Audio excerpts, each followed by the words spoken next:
The wind was a living thing, a predator howling down from the snow-heavy peaks of the San Juan Mountains. It tore at the eaves of the small, sturdy ranch house and sculpted the endless drifts of snow into waves on a frozen white ocean.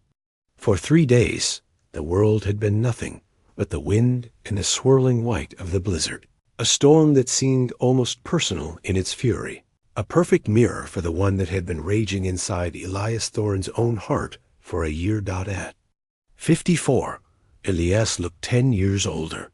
Grief had carved new, deeper lines into his face, turning his eyes the color of a winter sky and pulling his broad shoulders inward, as if against a chill that no fire could ever truly warm.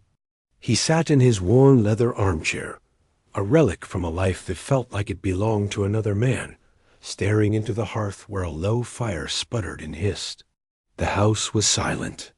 It was a silence made of memory, a physical presence, thick, with the ghosts of laughter and conversations that would never happen again. Today was the anniversary. 1 year since he'd lost his son, Leo. 1 year since the silence had moved in, unpacked its bags, and become a permanent, unwelcome resident.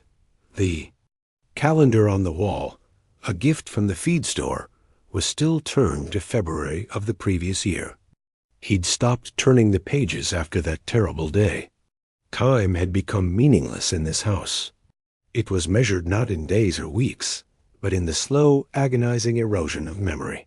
The present held no warmth, no purpose. Only the past seemed real, and even that was beginning to feel like stories he'd heard rather than lived, fading like old photographs left in the sun. Elias shuffled to the kitchen, his boots echoing hollowly on the wooden floor. The sound was too loud, an intrusion on the sacred quiet. The coffee pot sat cold on the stove. He'd forgotten to make it again. These days, he forgot most things that weren't essential for survival. He fed the stock, chopped the wood, mended the fences. The rhythm of the work was the only thing that kept him anchored to the world. Anything else eating regularly, sleeping through the night, remembering what day it was felt like a luxury he hadn't earned. He'd been a different man once, strong, purposeful, the kind of rancher who could read the weather in a horse's ears and judge a bull's worth from 50 yards. Leo had been learning those same skills, his mind a fertile field, eager and bright-eyed, asking 1,000 questions and soaking up every answer like desert ground drinking rain. Dad, why do the cattle always face away from the wind? Leo had asked one blustery afternoon, his young face serious with concentration. Because they're smarter than we give them credit for, son, Elias had answered, a smile touching his lips. They know that turning your back on trouble doesn't make it go away, but sometimes it keeps it from cutting quite so deep. The memory came unbidden, as they all did now, sharp and cruel as broken glass. Elias gripped the edge of the kitchen counter until his knuckles went white, his breath catching in his chest. Outside, the storm raged on, indifferent to his pain, a physical manifestation of the chaos inside him. He built this ranch for Leo. Every fence post driven, every pasture cleared, every head of cattle bought with borrowed money, it had all been for his boy.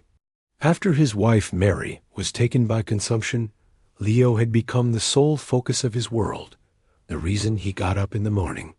The Thorne name was supposed to mean something on this land, a legacy passed from father to son. Now it was just another name on a mailbox that the wind was slowly, methodically sandblasting away into nothing. The house groaned under the storm's assault, and Elias found himself wondering if it might finally give up, splinter into 1,000 pieces and blow away entirely. Maybe that would be a mercy. He'd considered selling, moving somewhere warm where the snow couldn't reach him, where every drift didn't remind him of the avalanche that had taken his son. But he couldn't bring himself to leave. This was where Leo's memory lived. This was the last place he had been whole. Lightning split the sky, a rare, violent flash for a winter storm followed by thunder that shook the windows in their frames. Elias had seen some fierce weather in his 53 years, but this felt different, angrier, as if the very sky was moaning something or raging against an old injustice. He tried to settle back into his chair by the fireplace, the same chair where he'd taught Leo to tie knots and whittle a piece of pine into the shape of a horse. But a profound restlessness, a feeling of being watched, drove him back to his feet. The storm was getting worse, and he should check the barn, make sure the roof wasn't taking too much strain. He had only 3 horses left now, had sold off most of the livestock after Leo died, unable to bear the sight of a full ranch that was meant for 2 men, not one broken old one. The thought of the barn sent another spike of pain through his chest. That's where Nomad was buried, just outside the north wall. Leo's horse, the big gray gelding with the distinctive white blaze down his face that looked like a lightning bolt. Leo had named him when he was 12, said the horse looked like he was always ready to wander off on an adventure.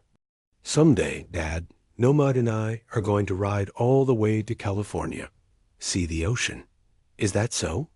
And what am I supposed to do while you're gallivanting around the countryside? Come with us, of course. We'll get you a horse that's not quite so ornery as that old mare you favor. Elias had laughed then, a deep, easy sound that rarely came anymore, and ruffled his son's dark hair. Leo had his mother's eyes, green as spring grass, and her gentle way with animals. He could calm a spooked horse with just his voice, had a gift for it that Elias, a man of force and will, had always envied. The boy had been riding Nomad up to the high pasture to check on the cattle when it happened. February 15th, a clear, cold morning that had turned treacherous without warning. Leo knew those mountain trails better than anyone, but late winter snow could be unpredictable. The snow had been heavy that year, unstable. When Elias found them 3 days later, after a frantic, soul-tearing search, both horse and rider were buried under tons of white death. He dug Leo out first, of course, carried his boy's broken, frozen body down the mountain in his arms, a silent, guttural howl locked in his throat, a sound of such profound agony that the very mountains seemed to shrink away from it. Then, his duty as a father done, he'd gone. Back for Nomad. The horse had been Leo's best friend, his constant companion. It seemed a final, terrible wrong to leave him up there alone in the cold. The burial had been the hardest thing Elias had ever done. Laying his son to rest in a little cemetery beside his wife, then coming home to bury the horse that had shared Leo's last moments. He'd chosen a spot just outside the barn where Leo used to groom Nomad every evening, talking to the big gray. Like he was people. Thunder crashed again, closer this time, and the lights in the house flickered and died, plunging him into the gloomy twilight of the storm. Elias went to the window, peering out into the maelstrom. The storm was so thick he couldn't see past the porch rail, but something made him keep looking. That feeling again, stronger now. Fingers trailing along his spine. Movement. There was something moving out there in the white chaos. Elias pressed his face closer to the glass, his breath fogging the cold pain. Lightning flashed, a brilliant epileptic strobe, and for just an instant, the snow seemed to part like a theater curtain.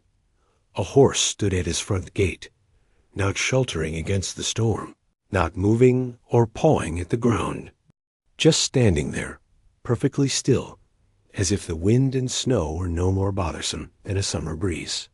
The animal was a dark shape against the white backdrop, but Elias couldn't make out any details in the swirling chaos. "Son of a bitch," he muttered, grabbing his heavy coat from the hook by the door.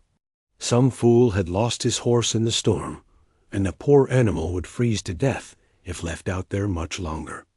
Elias had little love left for most of humanity, but he wouldn't let an innocent creature suffer for human foolishness.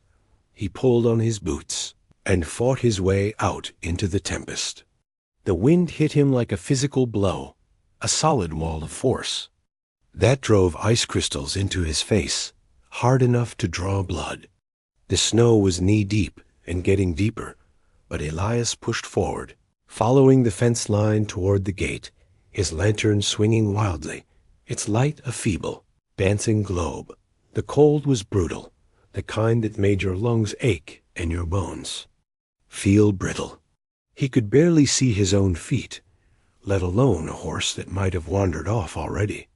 But something kept him moving forward, step by painful step, an inexplicable pull toward the gate. When he reached it, the horse was still there. Elias stopped dead, his breath catching in his throat. The animal stood just on the other side of the wooden rails, head held high, ears pricked forward. Snow had accumulated on its back and mane, but not in the way it should have. Instead of being bent down by the weight, the horse looked almost ethereal, as if it were made of the storm itself, untouched by its fury. And those markings ... lightning split the sky again, illuminating the scene with stark white light. Elias saw the horse clearly for a full, heart-stopping second, and the world tilted on its axis. The white blazed down the face, shaped exactly like a lightning bolt. The gray coat, now dusted with snow, but unmistakable. The way the horse held its head, proud and alert, just like no. The word came out as a ragged whisper, lost in the wind. No, that's not possible. But even as his rational mind denied what his eyes were telling him, his heart knew. He'd have recognized that horse anywhere, in any weather, in any condition. He'd raised Nomad from a colt, watched Leo gentle break him with patience and kindness. He'd seen that distinctive blaze 1,000 times, had painted it from memory in his tortured dreams. This was Nomad, Leo's horse. The horse he'd buried with his own 2 hands. The horse Nomad stepped closer to the gate, and Elias saw that its eyes held an intelligence that seemed almost human. Those dark, knowing eyes fixed on his, and for a moment the storm seemed to quiet around them, the world holding its breath. "You can't be here," Elias whispered, his voice cracking. "You're dead. I buried you. I buried you next to the barn, and I said words over your grave, and I—" He stopped, overwhelmed by the sheer, soul-shattering impossibility of what he was seeing. The horse whickered softly, a sound that cut through the wind like a blade through cloth. It was a sound Elias remembered with perfect clarity, a greeting Nomad had always given Leo when the boy came out to the barn in the mornings. With trembling hands, Elias fumbled with the gate latch. His fingers were numb with cold and shock, but he managed to get it open. The horse stepped through without hesitation, moving with that distinctive, powerful gait that Elias remembered so well.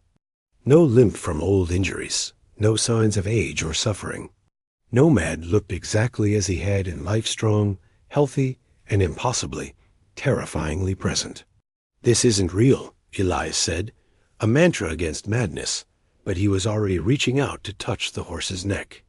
His hand came away, wet with melted snow, warm with the undeniable heat of living flesh. Real, solid. Impossible, but real. Nomad nuzzled Elias's shoulder. Another gesture burned into memory. "Leo used to laugh when the horse did that," said Nomad. "Was checking his pockets for treats." Against every rational thought in his head, Elias found himself walking beside the ghost horse toward his barn. The storm seemed to part around them, creating a pocket of relative calm. The barn loomed out of the white darkness, its familiar bulk both comforting and heartbreaking. Elias slid the big door open, and Nomad walked inside without invitation. The horse went straight to the 3rd stall on the left, Leo's favorite, the one where Nomad had lived for 8 years. The stall that had stood empty and silent since that terrible February day that Elias sank down onto a hay bale, staring at the horse that couldn't exist but did. "Leo," he whispered to the empty air. "Leo, what's happening here?" What am I supposed to do? Nomad stepped closer, lowering his great head until his muzzle was inches from Elias's face. For a moment, the rancher could have sworn he smelled something other than horse and hay, the scent of his son's shampoo, the soap Leo used to wash his hands after working. Then the horse stepped back, walked to the barn door, and looked out into the storm. His meaning was clear. This was just the beginning. Elias didn't sleep that night. By morning, the storm had blown itself out, leaving the ranch buried under 3 feet of fresh snow. The world looked newborn and pristine. Nomad was still there.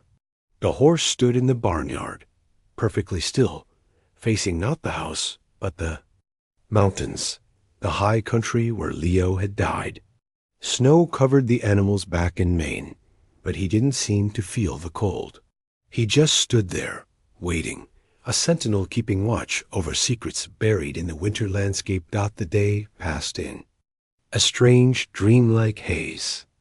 Elias went through the motions of his routine, but his attention kept drifting to Nomad. The ghost horse didn't eat or drink, didn't seek shelter from the cold. He just stood in the barnyard, patient as stone, watching the mountains. It was maddening. Elias found himself talking to the animal, asking questions that went unanswered, pleading for some kind of explanation. As the sun began to set, painting the snow-covered peaks with shades of orange and red, Elias made a decision. He couldn't stand another day of this impossible situation. If Nomad wanted him to go to the mountains, then maybe it was time to face what he'd been running from. He saddled his old mare, Belle. As he worked, Nomad watched him with what looked like approval. "All right," Elias said, swinging up into the saddle. "You want to go up there? Let's go. But I'm warning you, I don't know what I'm supposed to find." Nomad fell into step beside Belle. The ghost horse's hooves left no tracks. As they climbed higher, memories began to assault Elias. Every turn, every landmark held echoes of his son's voice. He could almost see Leo riding ahead of him, young and vital and beautifully alive. But when he blinked, there was only Nomad, moving through the snow like a creature from a dream. Nomad stopped suddenly, still a mile from the accident site. He turned off the main trail, picking his way through deep snow toward a cluster of pine trees. There he pawed at the ground, scraping away snow and pine needles. After a few minutes, something glinted in the fading light. Elias dismounted and knelt. Half buried was a piece of leather part of Leo's saddlebag. But this made no sense. The avalanche site was still a mile away. He picked up the torn leather. The edges weren't frayed, as they would be if torn by rocks. They were cut, sliced cleanly by something sharp. A knife. "What the hell?" he whispered. Nomad had backed away, watching him with those intelligent eyes. "There's more to see," his posture seemed to say. They reached the avalanche site as the moon was rising. The slide path was a long scar of broken trees and scattered boulders cutting down the mountainside. Elias remembered standing here, calling Leo's name until his voice gave out. Nomad walked to the edge and stood perfectly still, looking not at the spot where Leo had been found, but higher up the slope where the avalanche had started. Nomad began picking his way up the slide path, moving with supernatural sure-footedness. Elias hesitated. The slope was dangerous, but he urged Belle to follow. Halfway up the slide, the ghost horse stopped again and pawed at the snow. This time, what he uncovered made Elias's blood run cold. A rifle shell casing, brass gleaming in the moonlight, still relatively fresh. And the caliber was wrong .3006, not the .243 that Leo had been carrying. "Jesus," he breathed. Someone shot at him. The pieces came together, forming a picture so terrible that Elias didn't want to believe it. Leo hadn't been killed by an avalanche. He'd been murdered, shot while riding through the mountains, and the killer had triggered the slide to cover up the crime. Who? Elias asked the ghost horse. Who did this to him? But Nomad had already turned away. There was more to show. As they descended, Elias felt something he hadn't experienced in over a year. Purpose. His son hadn't died in an accident. He'd been murdered. And his horse, it seemed, was harder to keep dead than most people imagined. The ride back to the ranch took place in haunted silence. By the time they reached the barnyard, false dawn was painting the eastern sky. Elias unsaddled Belle, his thoughts fixed on that terrible mountainside. I need to figure out who would want to hurt Leo, he said aloud. Nomad appeared at the kitchen window, looking not at Elias, but at a stack of Leo's belongings on the kitchen table, a small leather journal among them. With murder on his mind. Instead of grief, Elias opened the journal again. Most of the entries were about ranch work, but as he read closer to the end, he found increasingly frequent mentions of Marcus Blackwood, their neighbor to the south. February 14th. Caught Blackwoods. Men moving cattle across our land after dark. Need to talk to Dad about this, but he's been so lost since Mom died. Don't want to burden him. The final entry was dated February 15th, the day Leo died. Planning to ride up to the high pasture today. Found signs that someone's been grazing livestock up there without permission. If Blackwood thinks he can use our land as his personal buffet, he's got another thing coming. Going to get some photographs. Then have a serious conversation with him when I get back.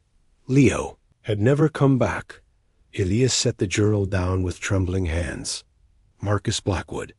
He'd offered condolences, help, neighborly kindness, all the while knowing he'd put a bullet in Leo's back. The coffee cup slipped from Elias's numb fingers, shattering on the floor. Outside, Nomad was still watching. He needed more evidence. In a shoebox under his son's bed, he found photographs of Blackwood's cattle on their land and copies of letters Leo had written to a lawyer. In the pocket of a winter coat, he found a small tape recorder. The tape inside was labeled February 15th Evidence. With trembling hands, Elias pressed play.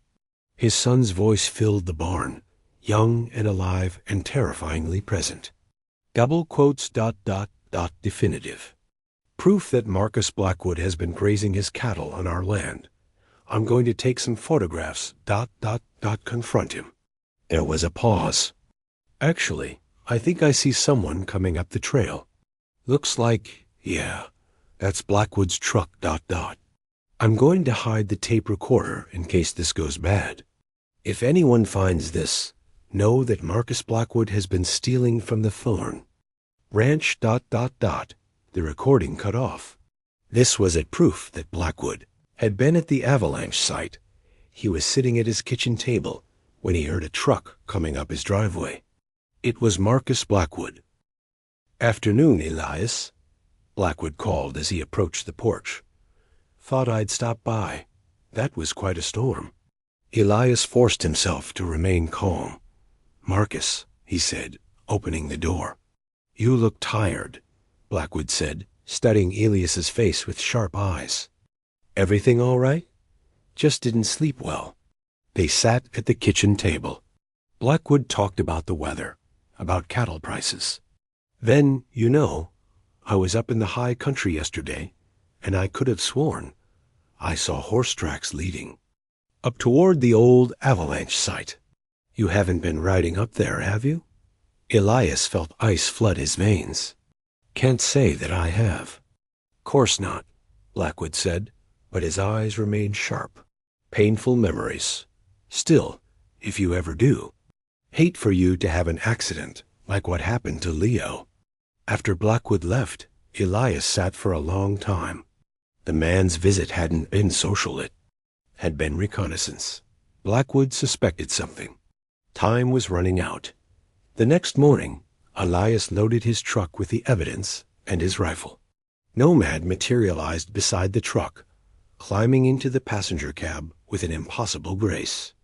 They drove to Blackwood's ranch.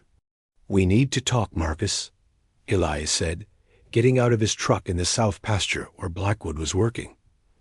"About Leo." "What about him?" Blackwood asked, his friendly mask already slipping. Elias presented the evidence, one piece at a time. The rifle casing, the journal, and finally he hit play on the recorder. As Leo's voice filled the cold air, Blackwood's face went through a series of changes: surprise, fear, anger, and finally a kind of resigned calculation. "He was going to ruin me," Blackwood said quietly when the recording ended. 20 years of building this ranch, and your boy was going to destroy it all over some grass." He confessed everything: the argument, the shot fired in panic, the explosives from his truck used to trigger the avalanche. Elias turned off the recorder, his evidence complete. But as he reached for his phone to call the sheriff, a movement made him look up. Nomad was standing at the edge of the pasture, no longer translucent, but solid as life. The ghost horse was staring directly at Blackwood with eyes that burned like embers. Blackwood saw the horse, and his face went dead white. That's not possible. I saw that horse die. I watched the avalanche take it." "Justice," Elias said simply. Nomad reared up on his hind legs, hooves flashing, and Blackwood stumbled backward with a cry of terror. He fell hard, his head striking the tailgate of his truck with a sickening crack. When Elias reached him, Blackwood was unconscious. Nomad had vanished. The trial was short. The evidence was overwhelming. Marcus Blackwood was sentenced to life. In prison, Elias felt no joy as he watched his former neighbor being led away. There was justice, yes, but it was a hollow victory. Leo was still gone. Spring came early that year. For the first time since Leo's death, Elias found himself able to think about his son without feeling like he was drowning. He began visiting the grave regularly. "Your horse came back," he said during one visit, speaking to the carved stone. "Nomad came back and showed me the truth. He made sure your killer faced justice." On the first anniversary of the murder, Elias rode up to the high country one final time. The avalanche site had been transformed. New trees were sprouting and wildflowers had taken root among the boulders. As the sun began to set, he became aware that he was no longer alone. Nomad stood at the edge of the clearing, solid as life, his gray coat gleaming in the dying light. "Hello, old friend," Elias said.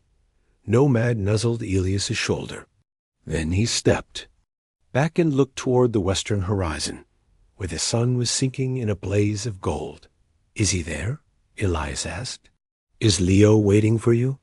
Nomad turned his dark eyes toward Elias one final time, and in their depth, the rancher saw love, gratitude, and peace.